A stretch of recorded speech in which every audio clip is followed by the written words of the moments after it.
Radiothérapie externe pour les tumeurs du foie. Certaines tumeurs du foie, comme le carcinome hépatocellulaire et le cholangiocarcinome, peuvent être traitées par radiothérapie externe. Le choix de ce traitement est discuté lors d'une réunion de concertation pluridisciplinaire, réunissant tous les spécialistes impliqués dans la prise en charge des tumeurs hépatiques, chirurgiens, hépatologues, oncologues, radiologues, radiothérapeutes, etc. La décision dépend de plusieurs facteurs, notamment la taille et la localisation de la tumeur, l'éventuelle présence de métastases et l'état de la fonction hépatique. La radiothérapie externe est généralement proposée aux patients ayant une tumeur unique, non accessible à une chirurgie, une ablation locale ou un traitement intra-artériel, chemoembolisation, radioembolisation, et dont la fonction hépatique est préservée. Le plan de traitement personnalisé sera expliqué aux patients lors d'une consultation d'annonce dédiée, après la réunion de concertation pluridisciplinaire. L'objectif de la radiothérapie externe est de détruire les cellules cancéreuses et de réduire la taille de la tumeur en utilisant de la radiation dirigée précisément contre la tumeur. Toutes les techniques de radiothérapie actuellement disponibles sont basées sur une imagerie en 3D, ce qui permet d'adapter au mieux la forme du faisceau d'iridation à la tumeur.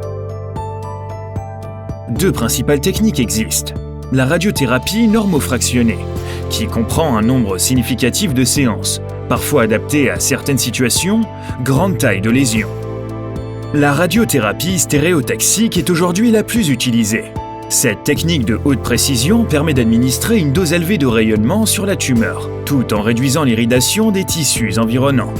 La grande majorité des traitements en stéréotaxie hépatique sont réalisés avec un suivi respiratoire, permettant d'adapter le traitement au mouvement du foie lié à la respiration. Les modalités du traitement dépendent du stade de la maladie et de la taille de la tumeur. La radiothérapie stéréotaxique est généralement administrée en 3 à 8 séances, réparties sur quelques jours. Chaque séance dure en moyenne 20 à 45 minutes, pendant lesquelles le patient est allongé sur une table de traitement.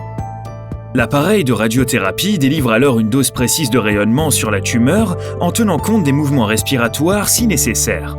Ce traitement est indolore et ne nécessite pas d'anesthésie. Certaines machines peuvent inclure un suivi dynamique des lésions avec une IRM embarquée par exemple.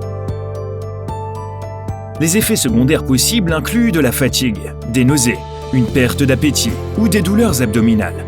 Ces effets sont généralement transitoires et peuvent être atténués par des traitements symptomatiques.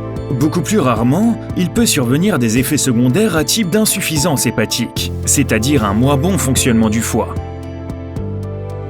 Un suivi régulier est essentiel après le traitement afin de surveiller l'évolution de la maladie et de détecter une éventuelle récidive. Des examens d'imagerie, scanner, IRM sont généralement réalisés tous les 3 mois.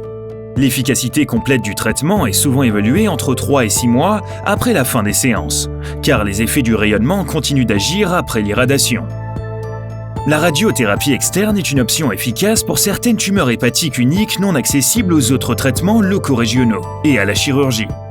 Grâce aux avancées technologiques, notamment la radiothérapie stéréotaxique avec suivi respiratoire, ce traitement est aujourd'hui plus précis, mieux toléré et permet une réduction des effets secondaires.